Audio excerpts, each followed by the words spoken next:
kini ang mga dagkong balita sa Balitang Bisdak karong Miyerkules. Babaeng estudyante nga nag-angkas sa motor, patay human nalatayan og ambulansya. Dakbayan sa Subo, gipaubos sa state of preparedness. Mga habal-habal driver sa Lapu-Lapu City nanawagan nga mahatagan og ayuda. Ug Lapu-Lapu City Councilor nagtinguha nga maghimo og food bank. Kini ang GMA Regional TV, Balitang Bisdak. Maayong hapon, ako si Cecil Kibod Castro.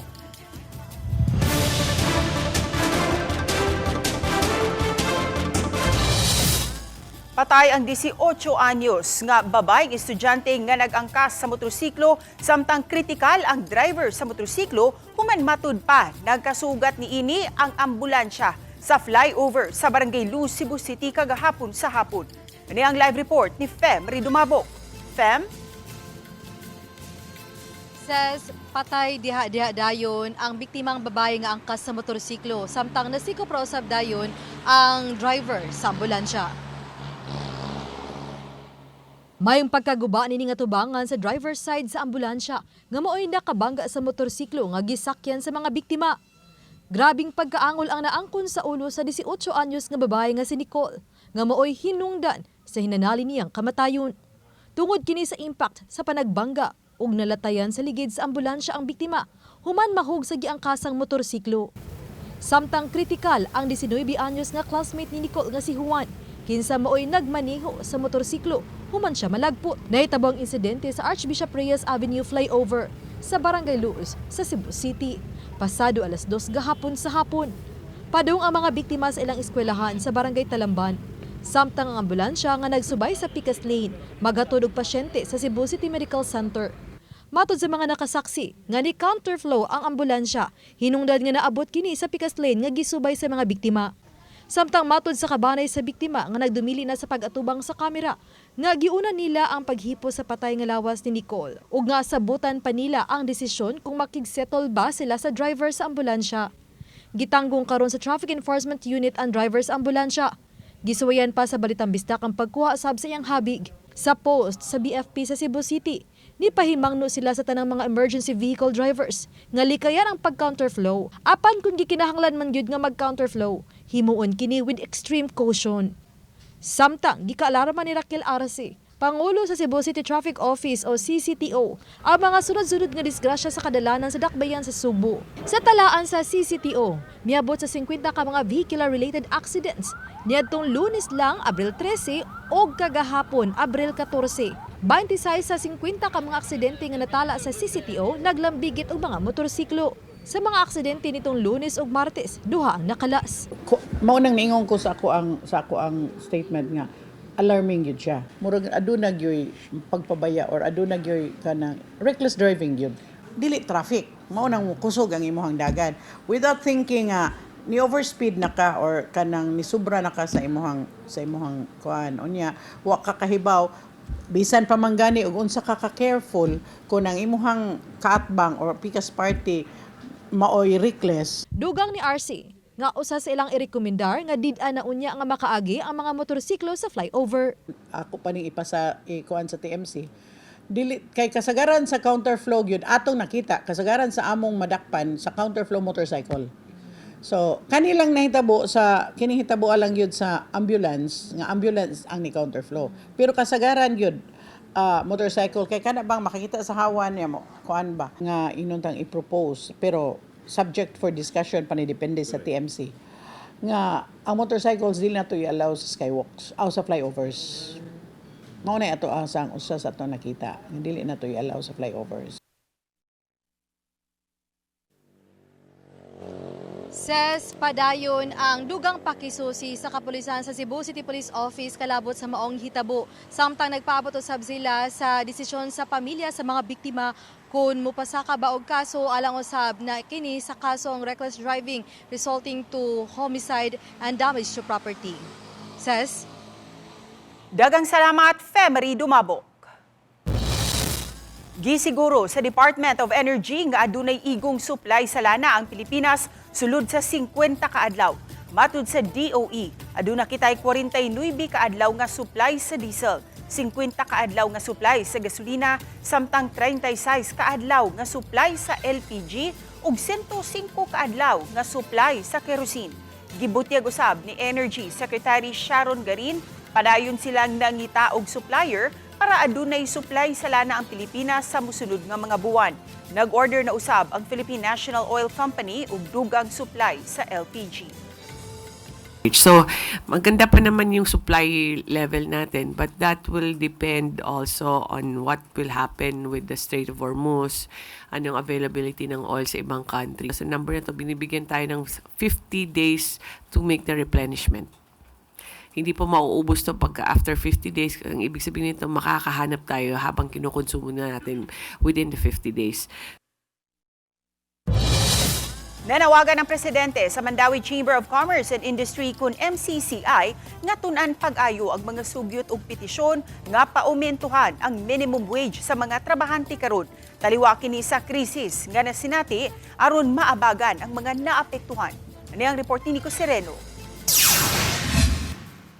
Sa pag-igo sa krisis mugna sa gubat sa Middle East nga miresulta sa pagsaka sa presyo sa produktong petrolyo, ang nagkadaiyang mga labor groups nanawagan og aumento sa daily minimum wage sa mga trabahante.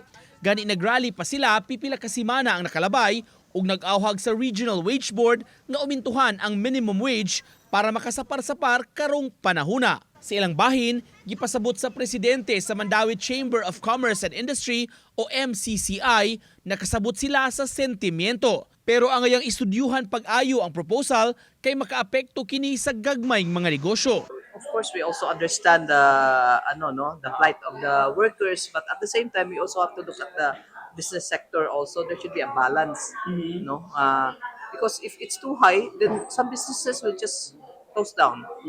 That's the easiest thing for them to do, but we don't want that to happen also.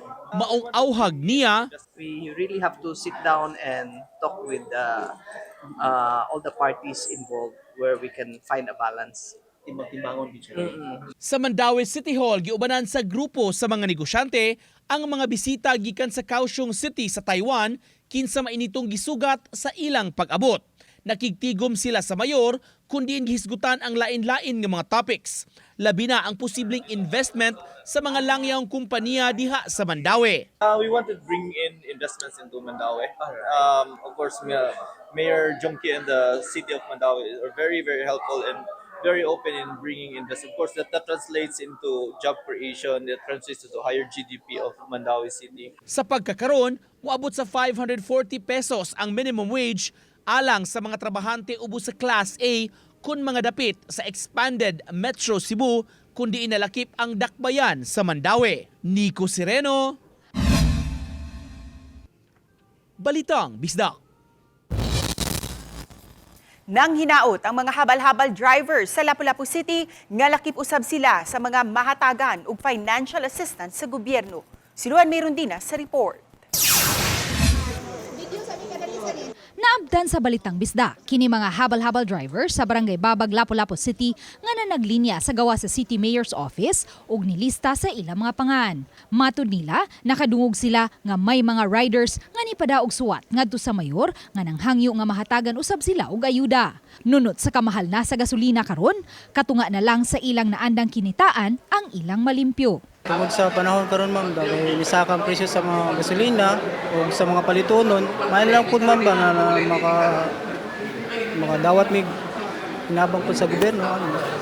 May makalipay lang po sa mga pamilya. Matod sa pangu sa City Social Welfare Office, Sheila Bailoses, nga lakip kini sa mga tukion nila sa sunod tigom sa Crisis Management Committee.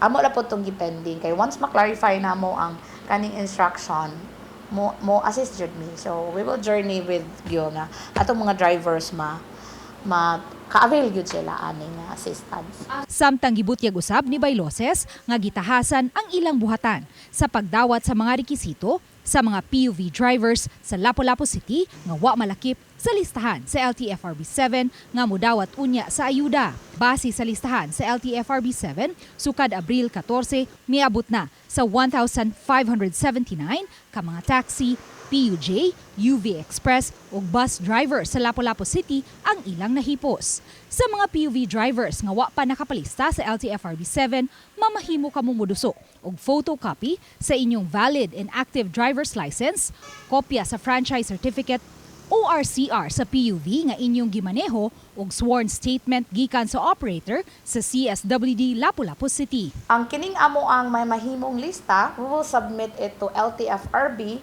subject to their screening and assessment.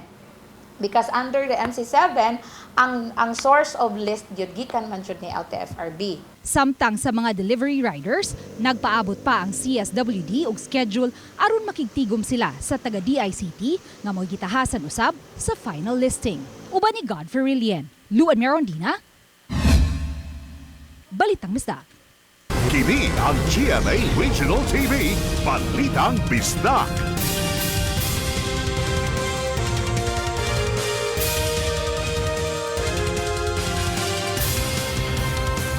Kini ang GMA Regional TV, Balitang Bisdak. Nagpakita na sa barangay ug nangayo og pasaylo katong driver ug pahinante nga nasakpan sa CCTV nga naglabay og sako-sako nga basura. Nahitabo ang insidente niadtong weekend sa barangay Kasuntingan, Mandawi City. Kun diin makita nga yano ra kaayo ang paghunong sa ilang sakyanan dayon damok sa sinakong mga basura sa dalan. Matud sa kapitan, nangayo og pasaylo ang duha ka mga lalaki. Nga miasoy nga basura kadto sa ilang gitrabahoang panimay nga gikan sila nag-general cleaning. Giisyuhan og citation ticket sa mga otoridad ang duha ug gipabayad usab og multa. May bayad sila gapon dahil diya sa City Hall.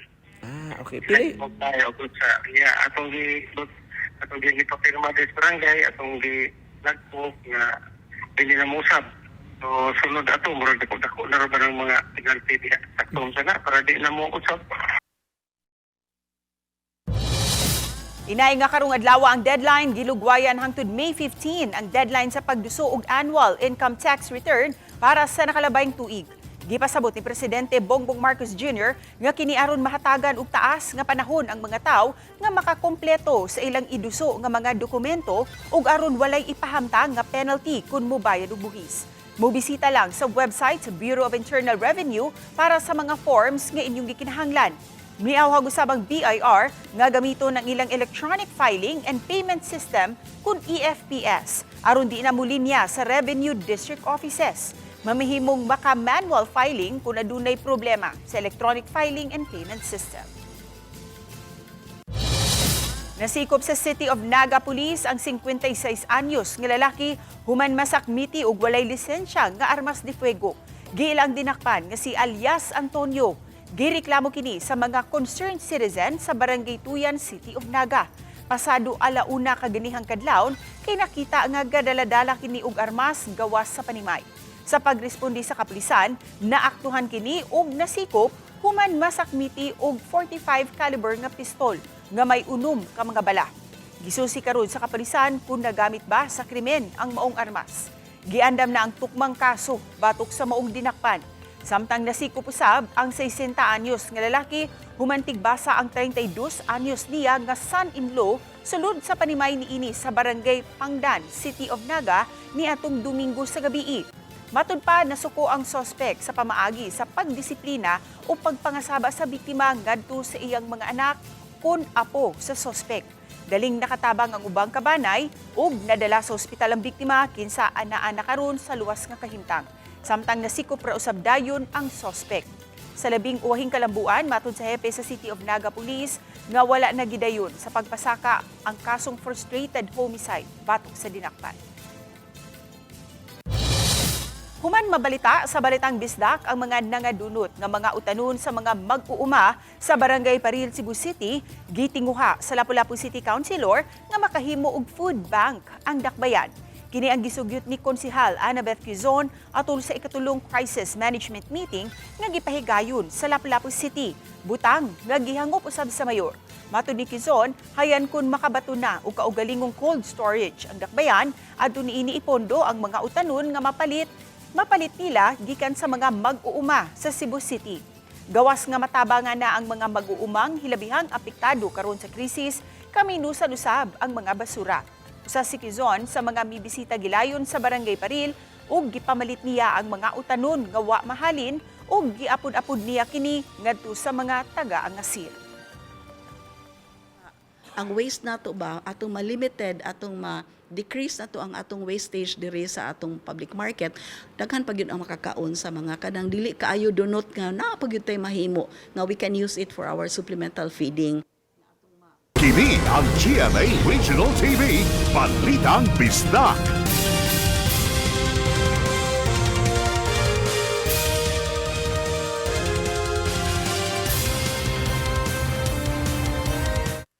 Kini ang GMA Regional TV, Balitang Bisdak.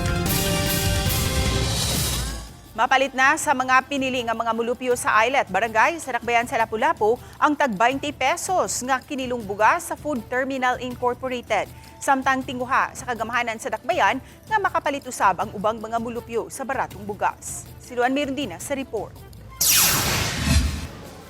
Ang sports complex sa Isla sa Panganan ang nagsilbing venue sa pagpamaligya sa tag 20 pesos matag kilong bugas karong adlaw alang sa vulnerable sector nga mga taga-Isla sa Panganan ug Kauhagan.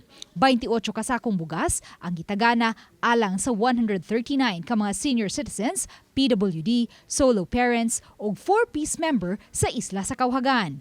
Samtang 88 ka mga sakong bugas ang gigahin usab alang sa 438 ka mga sakop sa vulnerable sector sa Isla sa Panganan. Matag usa kanila tugutang makapalit og tag 10 ka kilong bugas.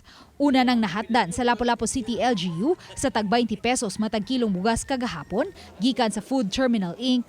ang 429 ka mga senior citizens, PWD, solo parents o 4-piece member sa Isla sa Kaubian. Ang Isla sa Kaubian ang labing layong islet sa Lapu-Lapu City. Unahon ni nato sila barangay ni nato ang sa islets kay lisod man nga sila mo ay parion nga atong paplitihon. So gusto ni Mayor nga kita na ang muadto didto. Mato ni Consehal Annabeth Quizon, Chair sa Committee on Social Services, nga human sa tulo ka gagmayng isla, balik na usab sila ngadto sa Olango Island ug dayon sa mainland Lapu-Lapu. Ika na po kaadlaw na karon nga adunay tag 20 pesos matag kilong bugas nga mapalit ang pipila ka mga sektor sa Lapu-Lapu City gikan sa Food Terminal Inc. Samtang gipahibaw ni Quizon nga hayan dili na lang unya limitado sa pipila ka sektor ang tag 20 pesos matag kilong bugas. Kay mopalit ang Lapu-Lapu City Government sa Food Terminal Inc. og bugas aron makabaligya usab kini og baratong bugas. 3 million pesos ang gigahin sa Lapu-Lapu City Government gikan sa 10 million pesos nga food security program aron ipamalit og 3,000 ka sakong bugas. Ka-enroll man ni siya, kay city naman ni ang funding ani. So what agyud tay putol. So mahurot ang kaning atong 3,000, we will procure another 3,000 etc. para ang tanan gyud ang atong cater sa Lapu-Lapu. Sa Covered Court 1 unya kini ibaligya apan hapsayon pa usab sa LGU ang proseso lakip na ang seguridad sa dapit. Kanus usab kaha makapalit sa tag 20 pesos matag kilong bugas ang mga yanong upunganon apan wa malakip sa sektor sa senior citizens, PWD, solo parents ug 4-piece member. As of now, napa sa back ang atong papeles, no? So naghuwat rata sa katong mga requirements nga kanang gipangayo sa FTI kay para mahatag na nila ang bugas nga 3,000 atong gi-procure. Uban ni Godfrey Rillian, Luan Merondina, Balitang Bisdak. Gipahibaw ni Presidente Ferdinand Bongbong Marcos Jr. nga mukapin na sa 65,000 ka mga teachers ug school head ang napromote ubos sa Expanded Career Progression kun ECP system. Matud sa Presidente, kabahin niini ang 2,121 ka mga newly promoted teacher ug principal sa Region 7 sa Tacloban City Convention Center kaganihang buntag. 1,679 ang napromote ubos sa Expanded Career Progression System, samtang 442 kanila pinaagi sa non-ECP track.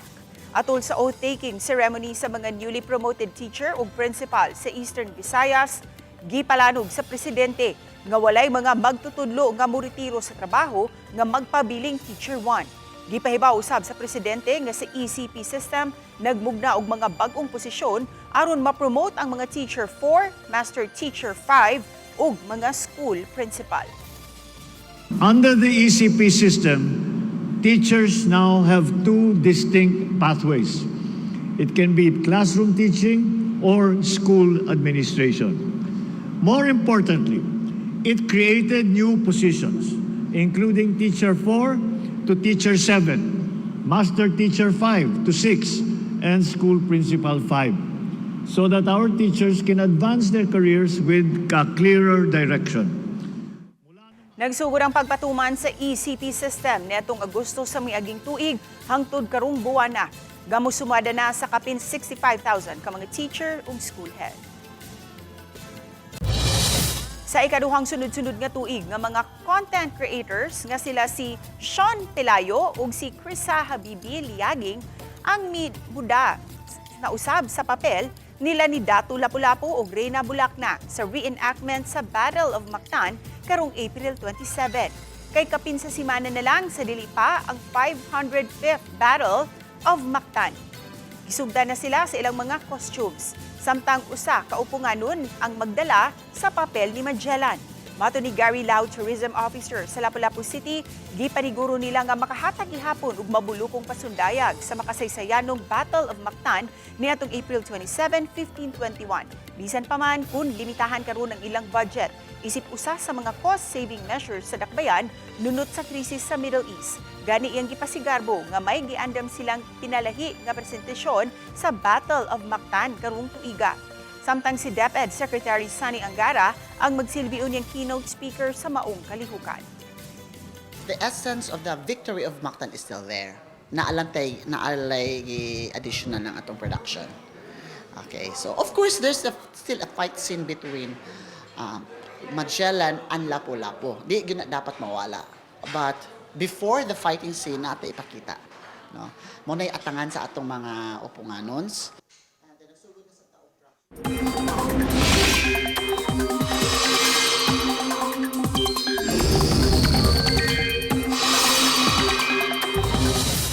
Nakahinay-isip usa ka super typhoon si Sinlaco nga anaagawa sa Philippine Area of Responsibility. Katapusan kining nabantayan kag ginambuntag sa gilayon nga 2,535 kilometers east sa Central Luzon. Nag-irog kini paamihanan kasadpan. Busa, ubos ra ang tsansa nga makasulod kini sa PAR o direktang makaapekto sa nasud. Maayo ra ang panahon nga gihatod sa ridge of high pressure area sa amihan ng Luzon. Samtang igang ang panahon usab nga mabatyagan sa ubang lugar sa nasud tungod sa easterlies. Samtang subay sa rainfall forecast sa Metro Weather, ubos ang higayunan nga uwanon ang Eastern ug Central Visayas apan ang ngayang gihapong mangandam kung adunay localized thunderstorms. Posibleng uwanon usab ang ubang lugar sa nasud. Gipaubos sa state of preparedness ang dakbayan sa Subo tungod sa nasinating sobra nga kainit sa panahon subay usab sa nagsingabot nga El Nino. Gipanglantawan nga mo grabe pa kini nga mosangpot sa pagpunhod sa supply sa tubig ilabi na sa mga bukirang barangay. Nagdala og dakong hulga ang kainit sa panahon sa panginabuhian sa mga mag-uuma ug delikado usab sa panglawas sa mga tao. Tumong sa state of preparedness nga makahimo og mga lakang ang kagamhanan sa pagpugong sa mas grabing epekto sa huwaw. Subay niini gimanduan ang City Agriculture nga mopahugot sa ilang monitoring ug mohimo dayon og intervention sa mga problema nga motumaw nga adunay kalambigitan sa nasinating kainit sa panahon. Nga fair po ang atong distribution nga tabang dili lamang sa mga mag-uuma kundi lakip na sa atong mga tao.